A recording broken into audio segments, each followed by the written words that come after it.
folks. We are on I-20 traveling through Monroe, Louisiana. We're on our way to Townsend, Tennessee. Got a couple stops on the way.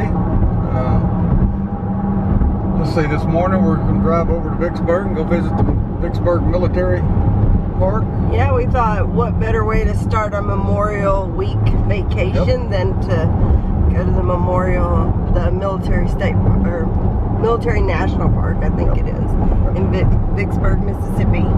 And with that, you know, I want to say thank you to all the veterans and military services that ever watch this or ever serve for our country. So thank you. Anyhow, stopping in Vicksburg this morning, stay there a couple hours, see what we see there, and then we're going to get back on the road. And what's the next stop? We will be stopping at Tannehill Ironworks Park in Alabama. Yep. Cool. And then we're staying just somewhere just north of Birmingham this evening. So Trussville, Alabama is the destination for tonight. Yeah, it'll be a fun day. Yeah. First full day of vacation. We're so looking forward to this. Yes. It's gonna be a great time. Yep. So we'll see you in a bit. Yep. See you on the trail. We're on the pavement.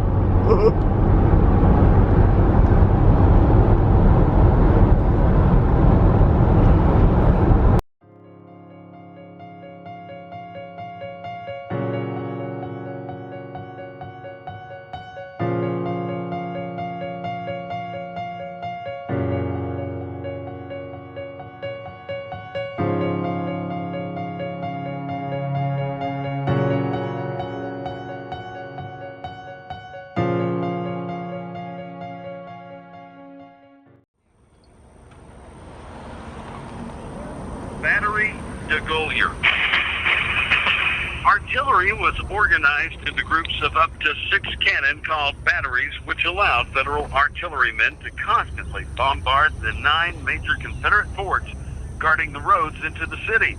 Among the cannon mounted here are smoothbore and rifled models. To tell them apart, one must look at the interior of the barrel. Rifled guns will have a series of ridges that spiral toward the back of the barrel, while smoothbores will have none. Another major difference in the guns was the metal used to make the barrels. All of the green guns you see in the park are made of bronze or iron.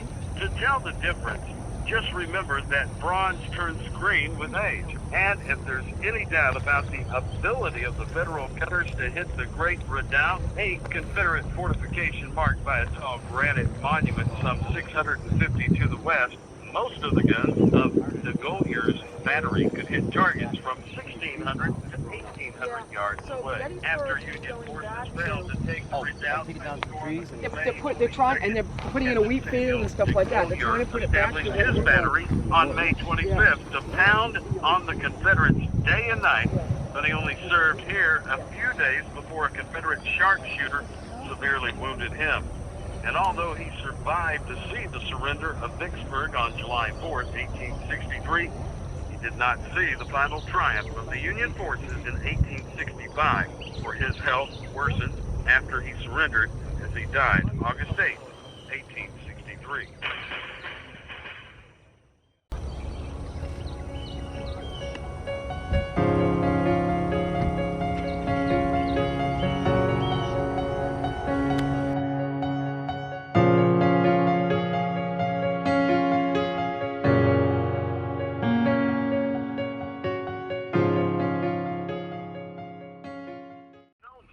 As the White House by both Union and Confederate troops. The Shirley House is the only wartime structure that remains on the battlefield. Built in the late 1830s, James and Adeline Shirley purchased the house in 1851.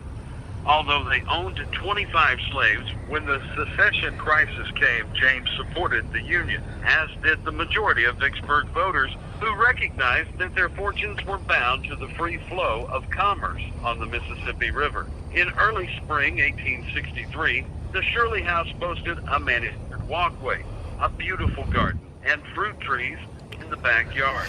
a pastoral scene that conflicted with the raw Confederate fortifications built in the previous year just a few hundred down the Jackson Road towards Vicksburg. In May, the Shirleys' lives would change forever. James and daughter Alice found themselves trapped in Clinton, Mississippi, and separated from the rest of the family when Union soldiers cut the railroad running to Vicksburg. Home alone with son Quincy, Adeline found herself defending her house literally. Fearing that the Shirley's house would be used by Union sharpshooters, the Confederates ordered it burnt down and sent a soldier with a torch to complete the task.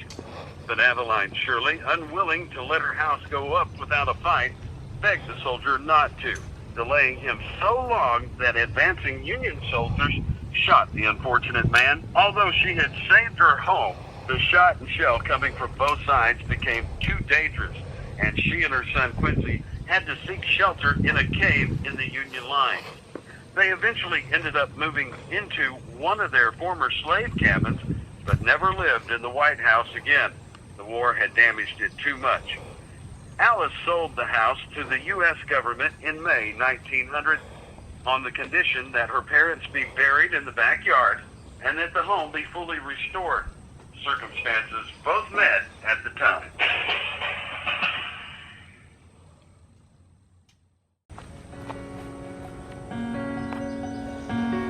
Looks like they used to let people go in. I see an exit sign in there and handicap sign.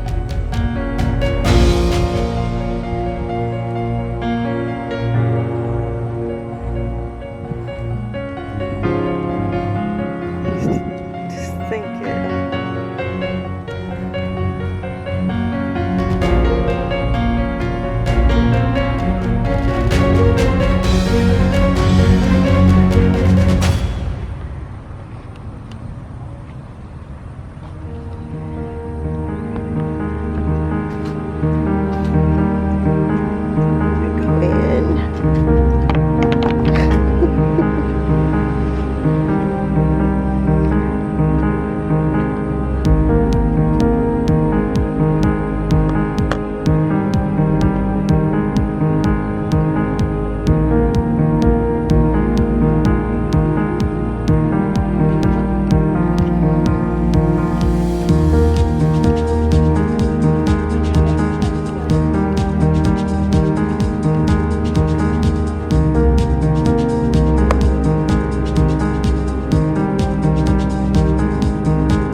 by storm, General Grant ordered his army to begin siege operations against the Confederate works.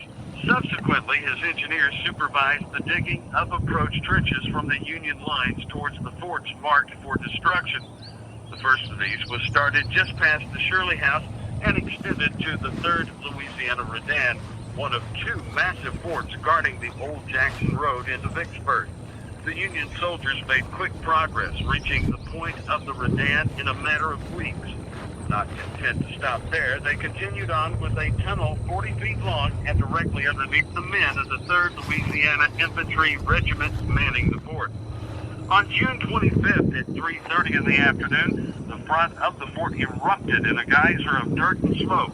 The Federal infantrymen had packed 2,200 pounds of black powder in the tunnel and hoped that by blowing it up, they could open the way to Vicksburg.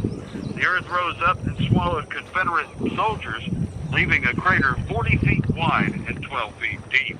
A blue column of Federals stood in the approach trench all the way to the Shirley House, preparing to pour through the smoking hole in the Confederate line and bring the siege to an end.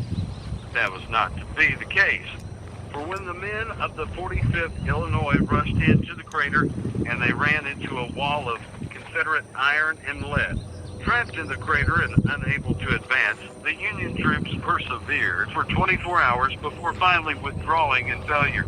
On July 1st, they detonated another 1,800 pounds of gunpowder under the Redan, but made no attempt to launch an assault.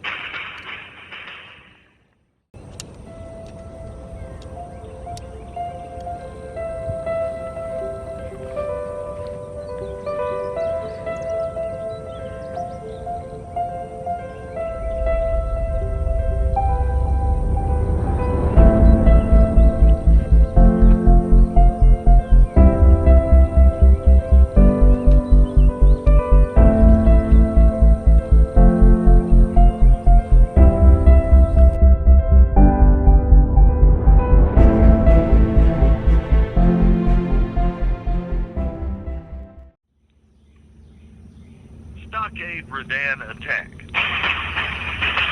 On May 18th, retreating from defeats at Champion Hill and the Big Black River Bridge, the demoralized remnants of Pemberton's army made its way into the defense of Vicksburg.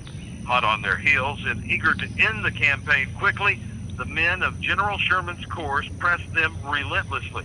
After defeating the Confederates everywhere they encountered them since they crossed the Mississippi, Grant believed a quick sledgehammer blow would shatter the Confederate line and give him Vicksburg.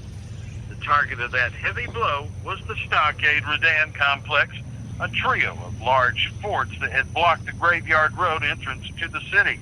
At 2 p.m. on May 19th, Sherman launched his assault on the huge earthwork that commanded the road. Struggling through the deep ravines on either side of the road, the blue-clad troops contend with man-made obstacles as well as the steep inclines. Pinned down, the Federals sought shelter wherever they could find it and remained until night provided cover for their retreat. The assault cost Sherman 1,000 casualties. On May 22nd, Stockade Redan was again attacked as part of a general assault on all major Confederate positions along the 3-mile front. This time, Sherman sent his men straight down the old Graveyard Road. When the Union artillery ceased the bombardment that morning, the attackers were led by 150 volunteers who carried planks to bridge the ditch in front of the Redan and ladders to scale the walls. The Confederate defenders held their fire until the Federals had almost reached the Redan. Then they rose from behind the walls and delivered a devastating volley of musket fire and nearly filled the road with dead and wounded. Again, Sherman's troops were forced to retreat after suffering terrible losses.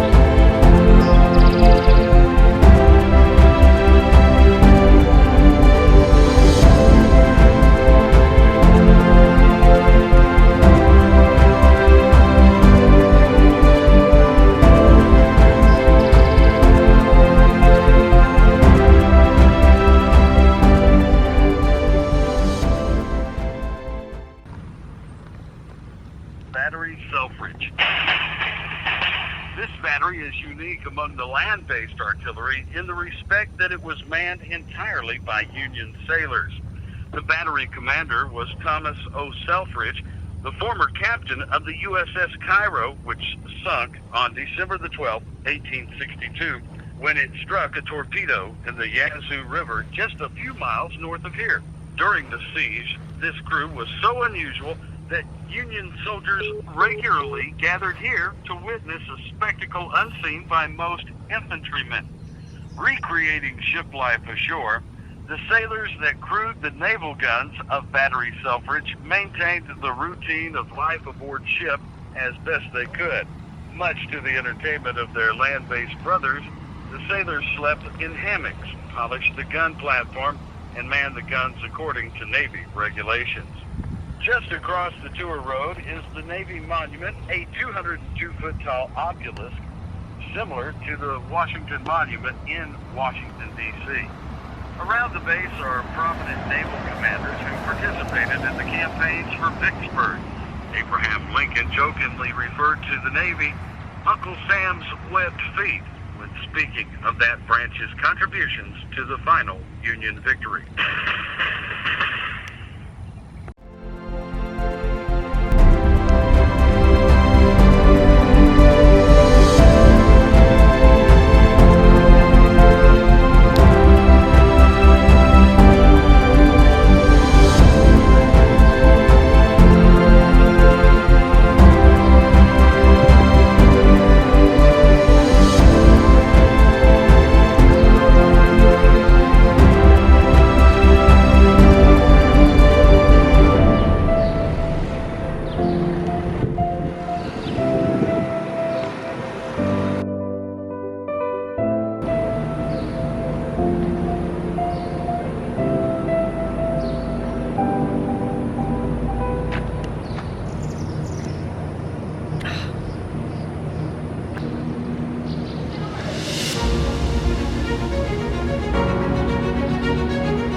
seen an awesome sight.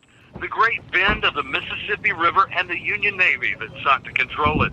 This hill is the reason why Vicksburg became the focal point of the war in the Western Confederacy, and from here, the Confederates could halt all steamboat movement up and down the river. The river is no longer here. It changed course during a flood in 1876, but the hill remains a silent witness to the battle. This hill was the northern end of the Confederate lines and so strong that no infantry attack was ever made upon it. The Union Navy, however, did do battle with the Confederate gunners stationed here and with the water battery at the base of the hill near where the National Cemetery is today. On May 27th, the gunboat USS Cincinnati, sister ship of the USS Cairo, came under fire from these batteries. For over 30 minutes, the brave soldiers took a pounding from the heavy rebel guns before sinking in 18 feet of water near the top of the bend. This action marked the second time the Cincinnati was sunk during the war, and after the siege ended, she was raised again and sent back to the flotilla for more service.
Finishing up the Vicksburg National Military Park.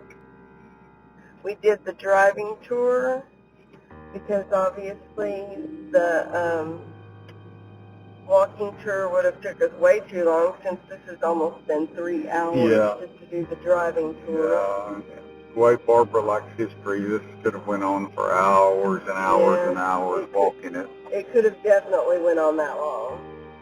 This is a beautiful, beautiful area and so much history here, and definitely worth a visit. Yeah, I'm guessing we'll be coming back at some point to spend a little more time over here, probably a few days. Yeah, we allotted ourselves 2.5 hours. We're closing in on 3, and we got to kind of get out of here so we can get down the road. But this could definitely take you at least a full day just to be able to take your time and look at all the monuments and take in some of the history in this area. Yeah, today was, I mean, we really wasn't able to take in any of the history part of it. It was just kind of a fly through, and it still took us 3 hours. Yeah, so definitely probably a repeat trip at some point. But anyway, that's going to do it for this part of the trip, and we'll see you on the trail. Bye.